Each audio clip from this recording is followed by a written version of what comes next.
Greetings. I'm here to talk to you today about a pretty provocative topic, and it's entitled Why Job Interviews Are Useless.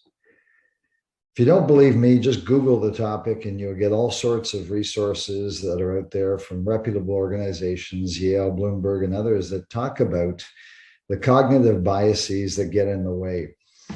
When you meet somebody for the first time, in those first 30 seconds, you immediately end up with an impression based on what you've experienced or seen with these individuals, whether they're tall or they're short, they're thin or they're wide, the color of their eyes, skin, and hair influence how we think. Even the proverbial handshake, the firm handshake versus the soft, clammy handshake. And all of a sudden we have all sorts of things that we trip to in terms of our impressions of that individual.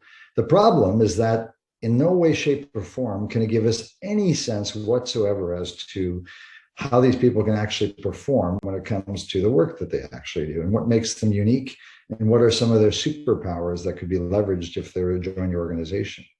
So why is it that we keep repeating the same process over and over again? When you think of a manager that says, hey, I treat and manage my people the same way, we all know that that's not a very good manager. Treating people fairly is one thing, but to manage each individual the same way based on the fact that they're all different is not very effective.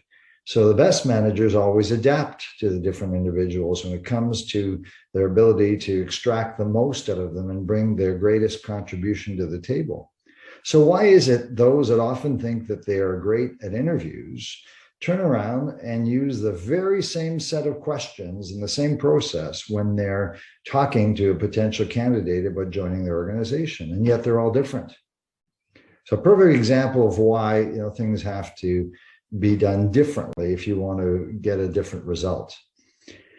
Some empirical research that we've seen over time have suggested that if you were to take and validate a resume to be factually correct, they haven't lied about their resume in terms of where they've gone to school, where they've worked, and what they've done, and you to hire a person based on that resume alone with no interview, the likelihood of them succeeding in the job you're hiring them for is higher than if you interview them. In fact, it takes 3 separate interviews to even just get back to the same level of predictive success when it comes to bringing that person aboard. So the process is broken and it has to be changed. At Success Finder, we believe that the most important role that organizations have to complete when it comes to the interview process is validating what I call the KSE. K being their knowledge, their skills, their experience, so where they went to school, where they worked, what they've done and achieved, the environment that they were in as well, understand the uniqueness of that and whether it's the same culturally as the one that you're potentially looking to bring them into. And then we have to do a better job at making sure that we get a record of their PPP, which is proven past performance. So being able to talk to individuals that have worked with these people about what they've actually observed in terms of their contribution and how they performed along the way.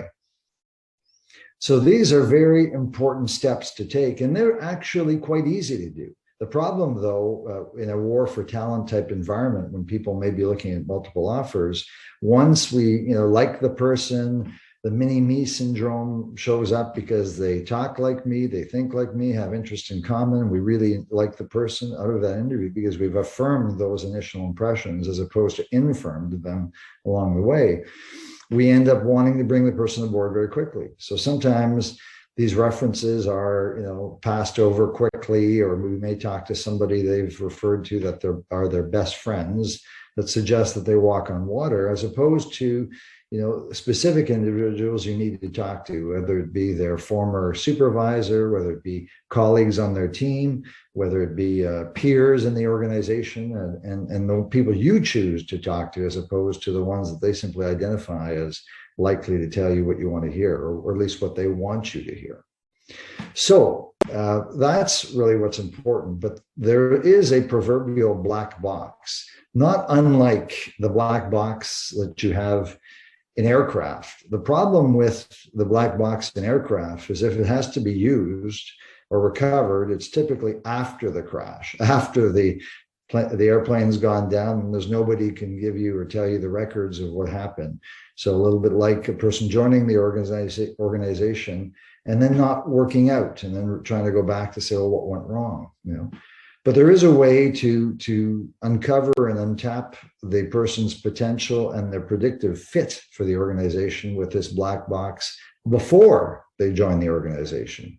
So the more we understand about someone's natural behavioral style, whether that fit is going to be a good one for the culture that they're looking at joining, and frankly, what their promotability looks like, the more we're able to increase the likelihood of this person succeeding in the organization. The other thing that's important to recognize as well, if somebody is in an early stage career and yet they have natural executive type of behaviors, and that's the kind of role that they aspire to have and one day might, assuming that they accumulate the kind of knowledge, skills, and experience that they need to get there. So their track record is actually done. They have to go through the gauntlet in that organization. These individuals could be more disruptive at the earlier stages of their career because they're natural leaders. So even when they're with peers, they want to lead because that is their type of profile.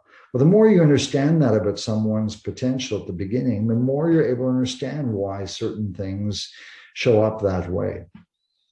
So really change the mix when it comes to thinking about the ingredients that are necessary to achieve the best potential hire into the organization that you can, and your organization is going to flourish. And it's so important to get it right when it comes to talent. The other thing, by having this, uncovering the potential of the individual in the black box ahead of time, is that you get to speak their language throughout the interview process. So we know many organizations that will assess individuals very early into the process so that they have this objective information along with their KSC and the PPP I referred to earlier. So they can start to form a very clear picture as to the completeness of this individual relative to what we discussed before: cultural fit, the promotability, the ability to fill this role, and also their horizontal capability on a team to add more to the table of where there might be some missing capabilities in the organization. And when you have that information, you can start changing the interview questions to focus on some of those key strengths, those superpowers that those individuals naturally have and how they've leveraged them. You can also spend some time trying to determine if they understand that their go-to styles are where they leverage their strength, but the others are where they may not be at their best. And are they aware of that? And have they been able to compensate for that by working with others to be more effective? So it sounds complicated, but it's not.